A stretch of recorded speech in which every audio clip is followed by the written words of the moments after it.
तोनी मनी भार बा भोई चरावला में सारा भोई चरवाव तरस दिन भर खेते खेते सिवाने सिवाने घामे में घुमाव तरस हम भैंस के पीछे पीछे दौड़तनी पढ़ लिख के का कोई नहीं कि सब भैंस चरावे के पड़त बाटे कितना फार्म भरनी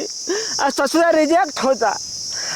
जवन कौन पढ़ा लिखल बा सब उन्हन के नौकरी परफेक्ट हो जाता है काहे से कि उन्हन के बाप माई के पास धन दौलत बा हमार बाप माई के पास एगो रहे खातिर झोपड़ी बा दूगो भैंस बाटे वही में गुजारा कर ले के पड़ता मिजाज थाक न जाता और बहिने से हेतना चिलचिलाहट हो गई धूप कड़कड़ाहट हो गई आड़ छाँकी नहीं हो नहीं बगैचे बा के जा आई ना कुछ आराम कोई दिन ये भाई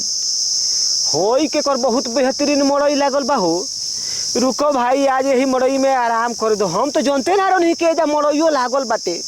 बढ़िया उपाय बा दिन भर भैंस के छोड़ दो सिवान में केहू के जियान करत आ मैं मड़ई में आराम करो चले दो हाँ। कितना मस्त मड़ई बा मच्छरदानी सब लगावल बा ससुरा दिनों में मच्छर ना कटिया बड़ा माछी भुन भुलानी जा जे सुतत होई नो ओकरा के एसी के हवा लागत हुई बड़ा न मजा देते एकरा में घाम से बढ़िया इहे बाटे भैया का घामा में हर हर भटके के बा यही में आराम करो भैंस चरत बटले बारी सो जब पेट भर जाई साजी खुले जाके खूंटा पे बांध देम नोनो के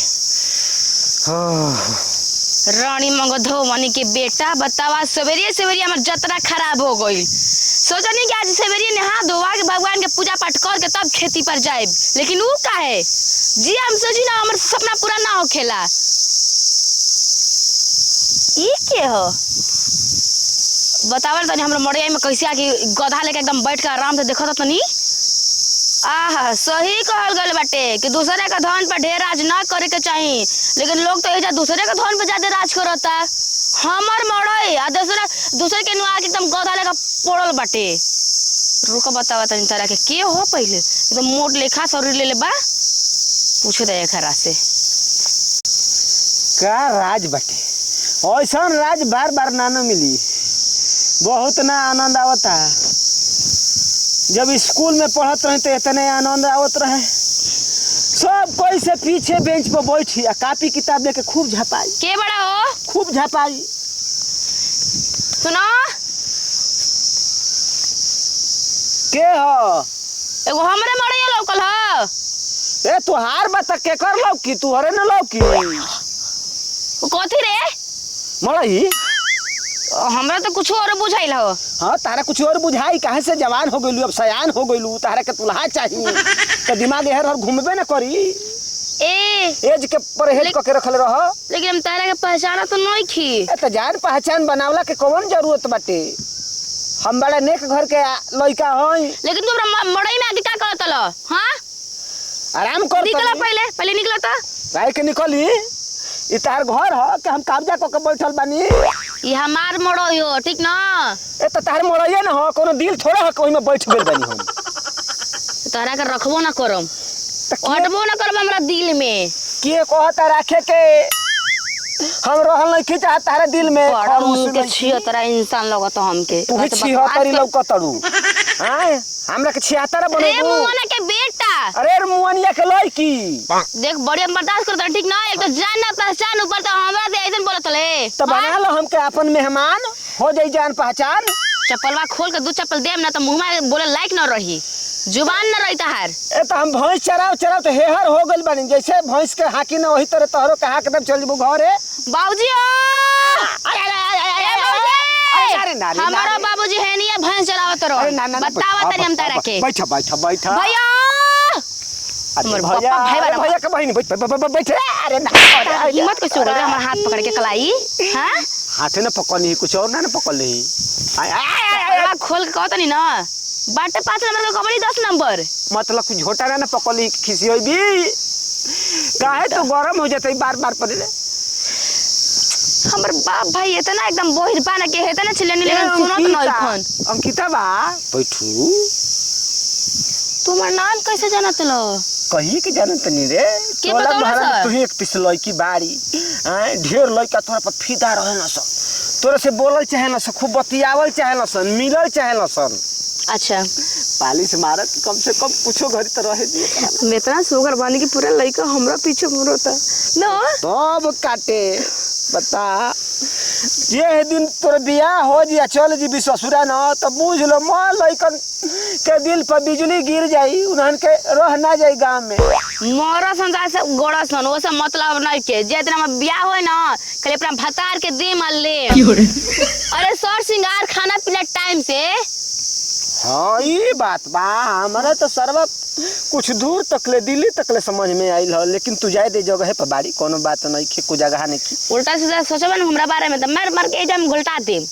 हाँ हमारे में तो तेज बाड़ू हमरा के जाना तक बियाह होई तो सुहागरा से पहले भातार के पहले लाते मुंह के कुछब एकरा बाद सुहागरा तो मनई बुतरू हम काहे के अपन भतार के कुछ जाए हाँ तो मारे ओकरा मारे के शीशा लेखा संभाल के रखब शीशा लेखा हाँ। अरे तो शीशा बड़ा कमजोर होला नाजुक होला पट दे टूट जाई आ जुटबो ना करी टूटे ना नु देम लेकिन हम तहरा के पहचाना तो नहीं खियाबो तूने खूब पहचानो ना बड़ा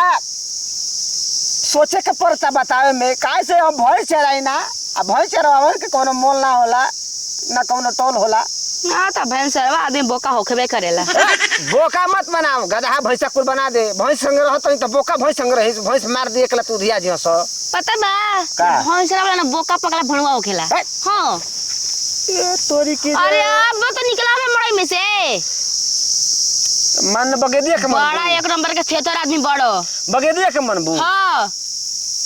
हमें जे सब्जी अपना ओकरे आइल बनी हटावे जैसे हां ये सब्जी ह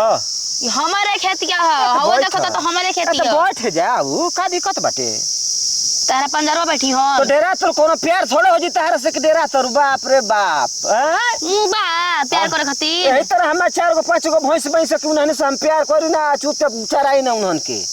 तू भैंसे से प्यार करे हां तो का हो जाई अब भैंसा चुमा देवेली हां देवेली चुमा दूध देली से दूध रोज 2 लीटर गाड़ी ना पीही ना अच्छा तब का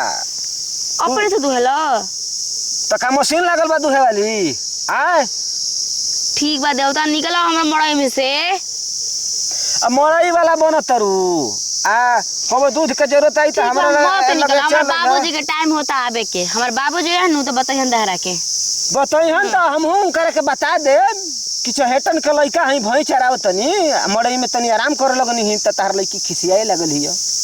हम बाबूजी से कह के ना अपना स्पेशल हम अपना खाते बनले रहनी है मड़ई तो हम सरदानी काहे लगोले बैस रे रतिया के 9 बजे बैठ के गोरी ना बाबूजी निजवा सुतला हम ऊपरवा सुती ना मौका अच्छा बारे राती खुन आके चुरा के चल जा का चुरा के चल जा कथी चुरा के लौका नेनु आ भिंडी करैली हां ऐसा ही नाम रतिया भर बैठ के जाऊ गोरी ना ठीक ना और तारा पता नहीं के हाय फोटो न हो रही ना हां एकदम 11:30 बजे रात के आके हाय नेनुआ के खेती ये बा ना हां हां अचरा में एकदम तोड़ ताड़ के चोरा के लेके जात रहली ठीक ना देख लियानी लुगा खोल के ओकरा के मरनी बड मार मरनी हम मारबो तो कहनी हमर बाबूजी मारलन ओकरा के अब लौका आज के बाद आज तक ले मेरा हमरा के नजर ना आइल सियो लौका नेनुआ खातिर मार देली से तो काहे ना मारम ए खून पानी बहा के ही जे हम रे हमरा के मुआ दे भैया हमके मुआ दे बच्चिया हमके काहे कि मुआ दिन का भइल बाटे जी हम अपना भाई की मुआ दे अपना हाथे बताओ हो अनजान आदमी ले बतियाओ तरी हमारा पर का बीतता बताओ कौन भाई देख सकेला अपना बहन के कोई ले बतियाओ तो के तो ठीक बा अरे भैया लेकिन हम हम करा के का कही अरे मटका अरे करौछा आज तो साथ कर लागे निकल अरे कबे शराब शराब मार दे भगवान को तुम मुंह जा अरे कोरिया ठा वो तो निकल अरे भाई सटा अरे निकले सरवार निकला तो अरे निकलता अरे रे पहले ही बताओ अरे निकलता ही रे अरे लठिया दे भैंसिया बतियावत रहे सुना हम बतियावत ना रहनी ना रात बितावत ना रही बात रात बितावत रही रात बितावत रही बोलबा हमर भाई के सामने भाई छोड़ी ना सुना बात के पहले समझ कमी बा अरे बतिया के समझ रे गधा का मदे कहीं का बैल बुझ लेके पैदा होखल हुआ हम भैंस चरावत रही बोल घाम लगे लगल हते मड़ई में आराम करे लगल हन बोल एकरा बाद ई आई हो तो हमरा के खूब उल्टा तू सीधा का करी बोल आवतिया लगल बड़ो? हां हाँ? 3 में के 13 पढ़ावतिया हो गेल ना हां बस इतने बात रहे कुछ ना रहे जो अब जा तनी हम जान कोई नहीं ना कि इतने नंगा फुंगा के मड़ई बटे असरवा बोलत तो सन गरिया ए तू लंगा तर खानदान लाऊंगा हमारा भाई के बोला तलो हम बैठ गइल नहीं त का हो गइल त खिया अरे गइल जाइबा जले आज के बाद हमारा मड़ई में और हम मत मार के टंगरी तोड़ दे हली समझ ल ना आई भैया हाँ। ना आई हम मत आइहा हम जान कोई नहीं कि कैसन आदमी के मड़ईबा बोलत तड़े तू हमनियो के जान गन कि तू कैसे ना आदमी घराना के बाड़ तोहनी के घरे केहू आदमी नहीं खे इतना मोटा पहलवान बड़े केवना दिन रात खाती बाड़े तू हम हाँ अपने बहन के भेज देते सब्जी अगर के तू घर अगर तरे बियाह हो गइल बा अरे मैं क्या करी तार बाबू गरिहन बार बार बाबू पर जात रह हाँ? सार कहीं के मुंह में हुर देब हाँ